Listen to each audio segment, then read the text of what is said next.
अस्सलाम वालेकुम students and class 6 good morning. कैसे हैं आप सब स्टूडेंट्स? आज हमने इस्लामियात पढ़नी है और इस्लामियात में हमने सबक पढ़ना है नमाज की अहमियत व फजीलत और फ़राइज़, जो कि आपकी ऑक्सफोर्ड की बुक में पेज नंबर 12 पर मौजूद है।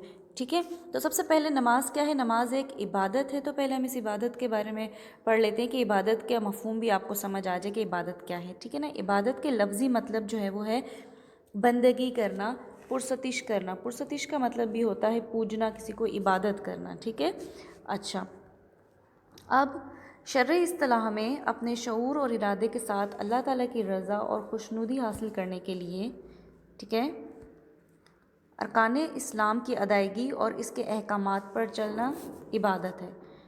फिर उसके बाद क्या है कि इबादत सिर्फ़ चंद इस्लाम में इबादत सिर्फ़ चंद मखसूस अरकान की अदायगी का नाम नहीं, बल्कि ज़िंदगी के हर शोबे में अल्लाह ताला की हिदायत की पैरवी भी इबादत है। यानी यही नहीं कि सिर्फ़ हम नमाज़ पढ़ लें तो हमारी इबादत मुकम्मल हो जाएगी, बल्कि इसके अलावा भी और भी जो है वो छोटी छोटी नेकियां भी जो हम अपनी लाइफ में करते हैं वो भी इबादत का हिस्सा है, वो भी इबादत में शामिल हैं। ठीक है, अच्छा, अब नमाज के टॉपिक की तरफ आते हैं कि नमाज की अहमियत क्या है, नमाज के मानी क्या हैं। ठीक है ना, अरबी में नमाज को क्या कहते हैं?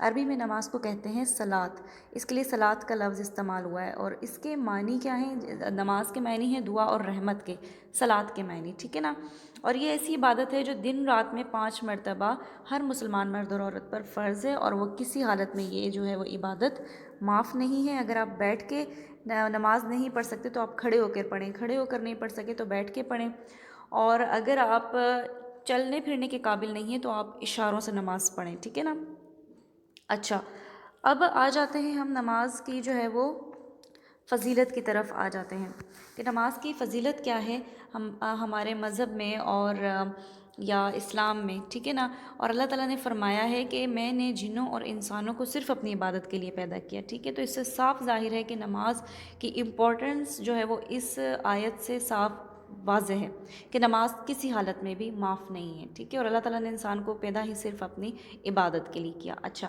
अब हम नमाज की जो है वो फ़जीलत की तरफ आते हैं तो यहाँ पे कुछ अहादीस मैंने यहाँ पे मेंशन की हैं, नज़र आ रही हैं आपको, और एक आयत है कुरान पाक की। ठीक है, अब पहली आयत जो है वो उसमें देखें, और नमाज को कायम करो और मुशरिकों में से ना हो जाओ।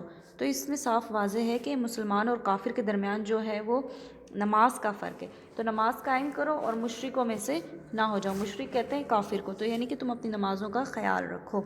अच्छा, और हदीस है आप सल्लल्लाहु अलैहि वसल्लम की, मुसलमान और मुशरिक में सिर्फ तर्क नमाज का फ़र्क है।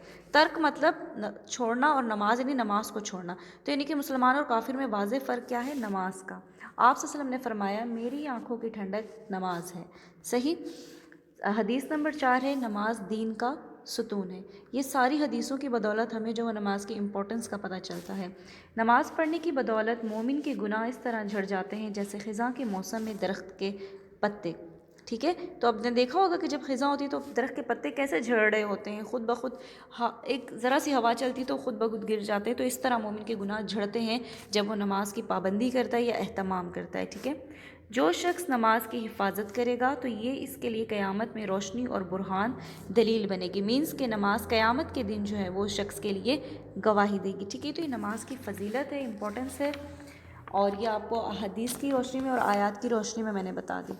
अच्छा, अब इसके बाद आते हैं फ़राइज़ नमाज, जिनको जो है वो अरकान नमाज भी कहा जाता है, और ये कितने हैं? ये 6 हैं। ठीक है, सबसे पहले नमाज के लिए अगर देखा जाए इन अरकान से भी पहले, तो उस बुनियादी शराइत में क्या चीज़ शामिल है कि नमाज़ पढ़ने के लिए आपका जिस्म पाक होना चाहिए, आपको बावज़ू होना चाहिए, और किबले की तरफ आपको रुख करना चाहिए। इसके बाद आ जाते हैं नमाज के फ़राइज़, जो नंबर 1 है आपके पास नियत, नंबर 2 तकबीर तहरीमा, नंबर 3 है क़याम, नंबर 4 है रुकू, नंबर 5 है सजदा, और नंबर 6 है कादा, तशहुद और सलाम। 1 बाय 1 जो है वो हम इन सब को जो है वो मैं आपको एक्सप्लेन करूँगी। ठीक है, सबसे पहले आ जाते हैं हम नियत की तरफ। ठीक, नियत किसको कहते हैं? जब हम नमाज के लिए खड़े होते हैं तो नियत दिली इरादे को कहते हैं, और इससे ये मुराद है कि इरादा करना कि मैं जो हूँ वो अपनी ज़बान से इकरार करता हूँ, और दिल भी मेरा जो है वो वही काम कर रहा है जो मेरी ज़बान करी। यानी मैं नियत कर रहा हूँ, और किसकी नियत कर रहा हूँ? नमाज की। ٹھیک ہے، اور آپ کی نیت کا خالص ہونا شرط ہے، اولین شرط ہے۔ تو اس میں قرآن پاک کی آیت ہے کہ دین کو اسی کے لیے خالص کرتے ہوئے پکارو، اسے پکارو، ٹھیک ہے۔ تو یعنی کہ آپ کے دل کا صاف ہونا، آپ کے ارادے کا صاف ہونا ضروری ہے۔ دل نہیں چاہ رہا اور نماز پڑھنے کے لیے کھڑے ہو گئے، نہیں، آپ کی نیت ہونی چاہیے، آپ کا دل بھی اس پہ راضی ہونا چاہیے، ٹھیک ہے۔ اچھا، اس کے بعد ہے تکبیر تحریمہ۔ تکبیر تحریمہ، تکبیر کا مطلب ہے اللہ تعالیٰ کی بڑائی یا عظمت بیان کرنا، اور تحریم کا مطلب ہے حرام قرار دینا۔ کسے؟ دنیاوی تمام کاموں کو حرام قرار دینا۔ تکبیر یعنی اللہ کی بڑائی بیان کرتے ہوئے دونوں کانوں تک ہاتھ اٹھانا اور اللہ اکبر کہنا کہ یا اللہ کہ میں اب نماز کی حالت میں ہوں، اور اس اعلان کے ساتھ ہی کہ میں نماز کی حالت میں ہوں، دنیا کے دیگر تمام کام جو ہے وہ حرام ہو جاتے ہیں، اسی لیے اس کو تکبیر تحریمہ کہتے ہیں۔ کلیئر؟ اچھا، اب اس کے علاوہ باقی ہم نیکسٹ ویڈیو میں دیکھتے ہیں۔